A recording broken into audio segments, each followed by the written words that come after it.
Magandang araw ho sa ating lahat, sa ating mga kababayan mula Luzon, Visayas at saka Mindanao. Lalong-lalo na sa ating mga kababayan mula sa Bicol Region na apektado ng bagyong Christine na talagang bumabaha ho sa kanilang lugar. Kaya ang tanong ho ng ating mga kababayan, nasaan ang 5,500 na flood control projects na isa sa may pinakamalaking pondo ng ating pamahalaan? Kung matatandaan natin in 2023 na ang DBM ay naglaan ng 215.64 billion na budget for 2024. Pero doon sa National Expenditure Program, meron hong doong 244.6 billion pesos like that. Pero batay na din sa sinabi ni Senator Chis Escudero na for 2024, meron silang 255 billion na nakalaan. Ano nga ba ang nangyari doon sa proyektong sinasabi nila? Kung bakit pa rin matitindi ang mga pagbaha kapag merong parating or merong dumarating na bagyo sa Pilipinas.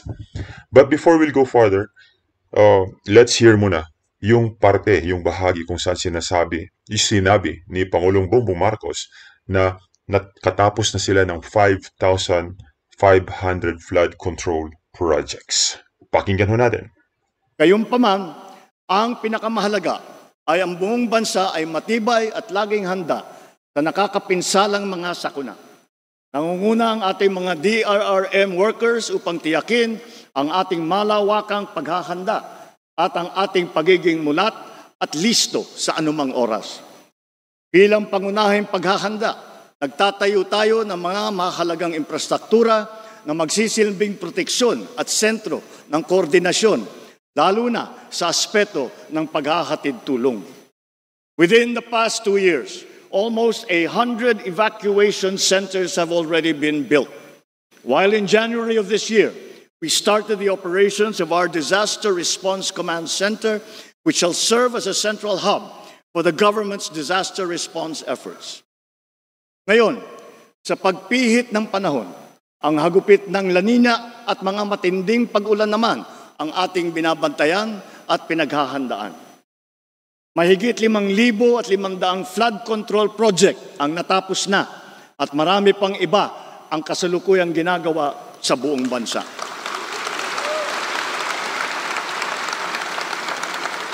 Isa na rito ay ang Flood Risk Management Project sa Cagayan de Oro River na magbibigay ng pangmatagalang proteksyon sa mahigit 600 ektarya ng lupa at 60,000 nating mga kababayan. Isa pa ay ang proyekto sa Pampanga Bay na magsisilbing karagdagang lunas sa mga pagbabaha. Ang tanong pa rin ng ating mga kababayan na saan na nga ba ang pera? Tulad ng tanong ni Senator Francis Escudero dati, nasaan ang pera? Sabi na din ni Senator Joel Villanueva, dapat paimbestigahan pero wala atang nangyari doon sa mga sinasabi nila.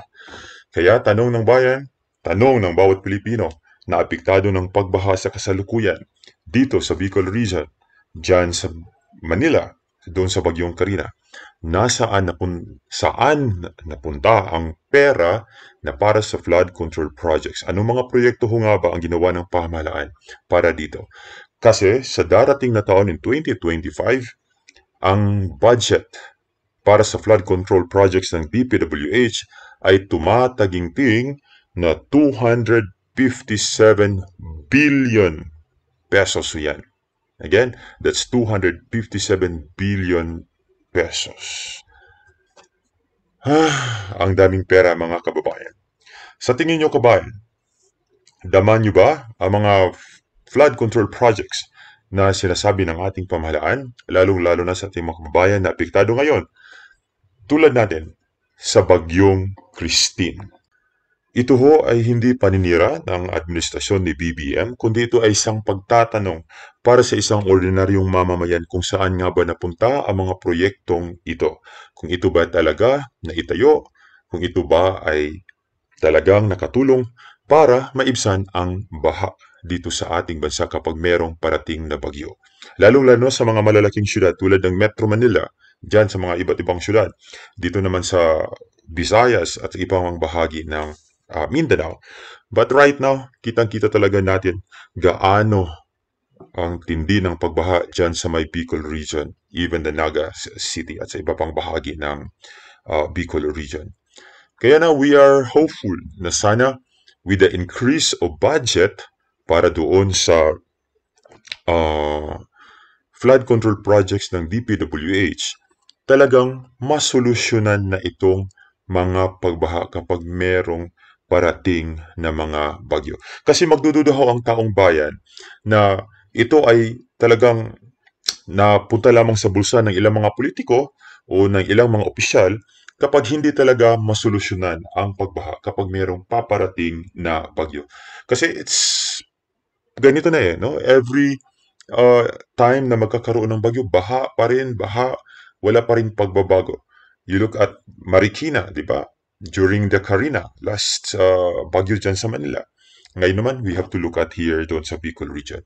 Kawawa talaga ang ating mga kababayan kapag hindi ito pagtuunan ng pansin. Kaya sa darating na eleksyon, sa nasabi na natin dati, isa sa ating hihingiin ng ating mga kababayan na talagang pipili ho tayo ng mga leader ng ating bansa na talagang may malasakit para doon sa kaban ng bayan at hindi lamang kung ano ang kanilang pwedeng makuha.